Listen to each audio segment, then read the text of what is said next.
तो आज हम इस वीडियो में आपको बताएंगे कि ज़ीरो है वो क्या है, एक अंक है।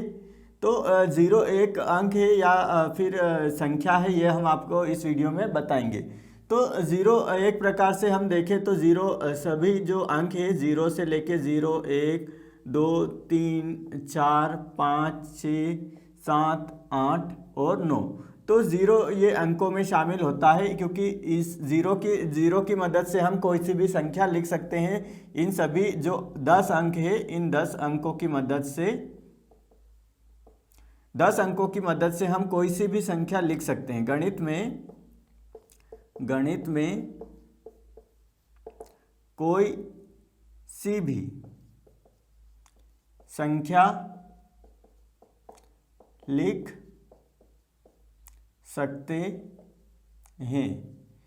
तो गणित में कोई सी भी संख्या हम इन 10 अंकों की मदद से हम क्या कर सकते हैं छात्रों, हम लिख सकते हैं। कोई सी भी बड़ी से बड़ी संख्या हम इन 10 अंकों की मदद से लिख सकते हैं। यानी कि जो ज़ीरो है एक प्रकार से क्या है, ज़ीरो एक प्रकार से अंक है। ज़ीरो, हाँ हम बोल सकते हैं, हाँ ज़ीरो अंक यानी कि ज़ीरो, इसको इंग्लिश में क्या बोला जाता है, इसको इंग्लिश में जो हिंदी में हम इसको शून्य बोलते हैं। हम यहाँ पे आपको जो है इसको क्या बोलेंगे, इसको हम हिंदी में क्या बोलेंगे, इसको शून्य बोलेंगे, और जो इंग्लिश में इसको क्या बोलेंगे, ज़ीरो बोलेंगे।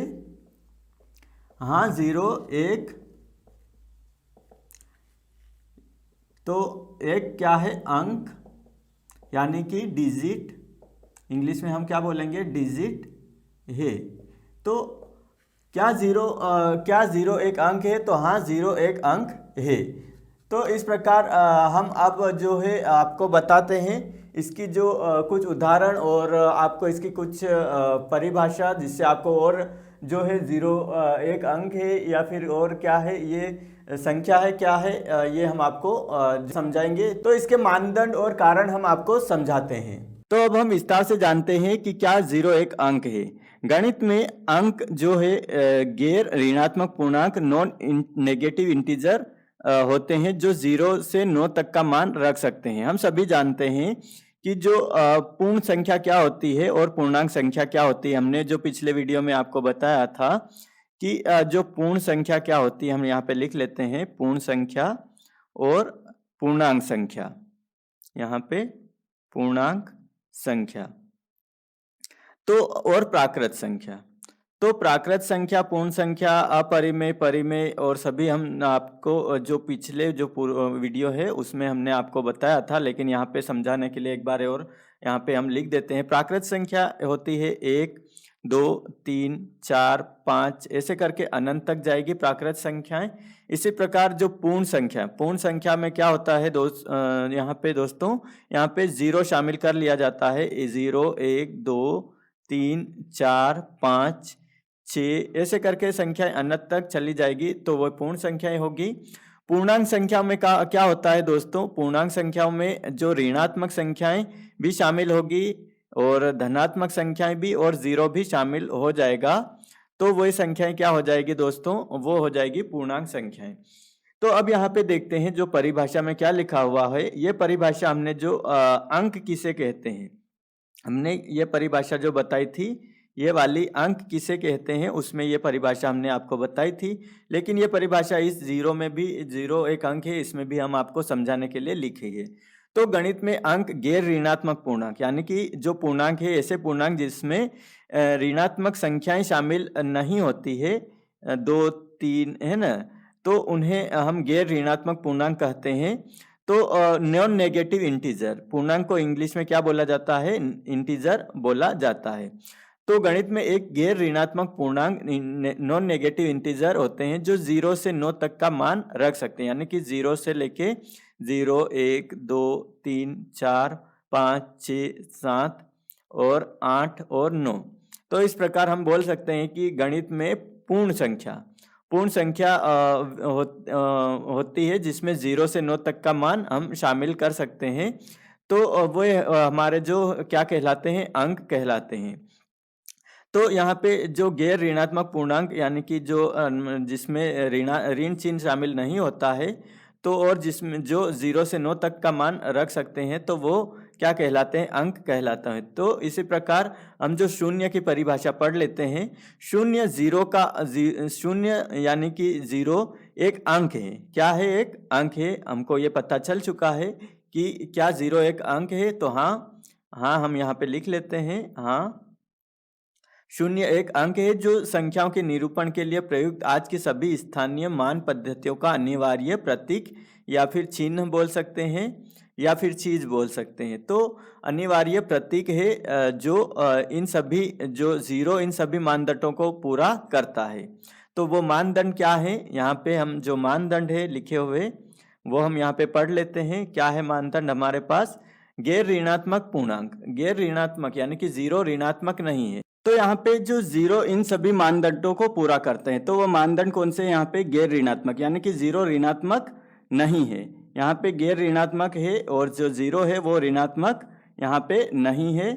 और जो पूर्णांक 0 को भिन्न यानी कि फ्रैक्शन में नहीं तोड़ा जा सकता, यानी कि बट्टे में तोड़ा नहीं जा सकता है 0 को, 0/0 ऐसे करके, या फिर भिन्न में नहीं तोड़ा जा सकता है। मान 0 का मान 0 है जो 0 और 9 के बीच में आता है, यानी कि जो अंक है 0 से लेके 1 2 ऐसे करके 9 तक के अंक है, इसमें जो 0 का मान आता है। तो अब जान लेते हैं अतीत में कुछ गणितज्ञों ने ने 0 को अंक नहीं माना था, लेकिन आज सभी आधुनिक गणितीय प्रणालियों में 0 को अंक के रूप में स्वीकार किया जाता है, क्योंकि 0 के बिना हम जो संख्या नहीं लिख सकते। कोई सी भी संख्या है 200 300, तो इनको जो 0 एक प्रकार से अंक है, इसी कारण से हम ये संख्याएं लिख पा रहे हैं, क्योंकि इन 0 अगर नहीं रहेगा तो हम संख्या नहीं लिख सकते हैं। तो लेकिन आज सभी आधुनिक गणितीय प्रणालियों में जो 0 को अंक के रूप में स्वीकार किया जाता है। 0 के अंक होने के कई कारण हैं, तो हम अब कारण आपको समझा देते हैं। यह दशमलव प्रणाली यानी कि डेसिमल सिस्टम का आधार है। दशमलव प्रणाली में किसी भी संख्या को दशमलव बिंदु के बाएं और दाएं ओर के एक श्रृंखला के रूप में लिखा जाता है। यदि 0 को अंक नहीं माना जाता तो दहाई और इकाई के स्थानों के बीच अंतर करना असंभव होगा। यानी कि कोई सी भी संख्या है 10.30 है ना, तो ये बाएं ओर और दाएं ओर जो है इस जो संख्या है उसको हम लिखा जाता है। तो स्थानों के बीच अंतर करना असंभव होगा यदि हम 0 को जो है अंक नहीं मानते हैं। यह गणितीय क्रियाएं यानी कि मैथमेटिकल ऑपरेशन के लिए आवश्यक है। उदाहरण के लिए यदि 0 को अंक नहीं माना जाता है तो 10 को 0 से विभाजित करना असंभव होगा। तो इस प्रकार जो 0 है उसको यदि अंक नहीं मानेंगे तो हमारी जो गणित है वो हम समझ ही नहीं पाएंगे। यह कई गणितीय अवधारणाओं मैथमेटिकल कॉन्सेप्ट के लिए आवश्यक है।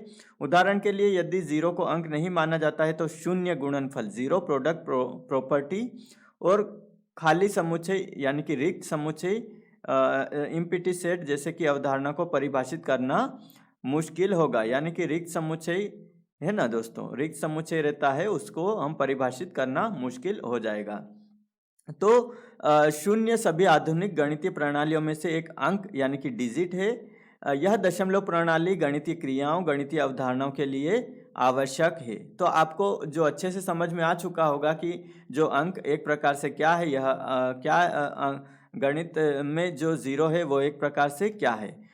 तो अब हम जान लेते हैं कि क्या 0 एक संख्या है या अंक है।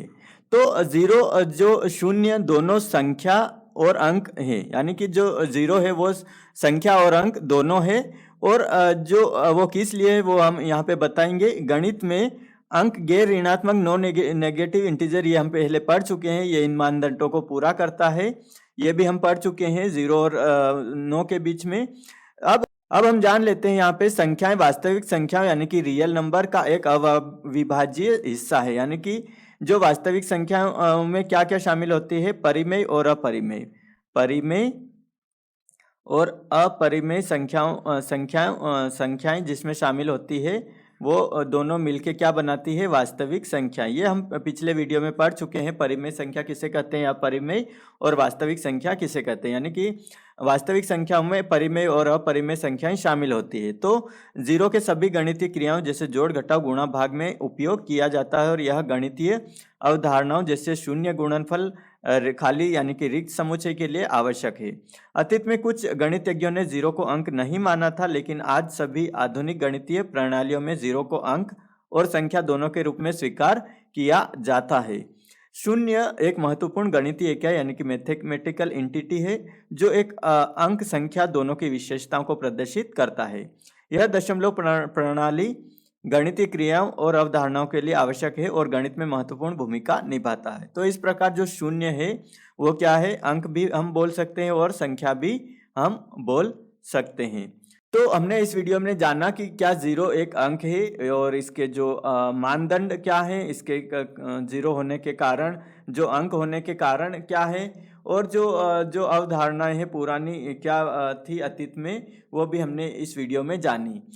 तो आशा है दोस्तों यह वीडियो की जानकारी आपके लिए उपयोगी रहेगी। ऐसे ही गणित से संबंधित वीडियो के लिए मैथ सर यूट्यूब चैनल को सब्सक्राइब कर लीजिए, साथ ही बेल आइकन को प्रेस कर लीजिए ताकि आने वाले नए वीडियो की अपडेट आपको सबसे पहले मिल सके। साथ ही इस वीडियो को लाइक एवं शेयर जरूर करें। मिलते हैं अगले वीडियो में गणित की एक नई जानकारी के साथ, तब तक के लिए धन्यवाद।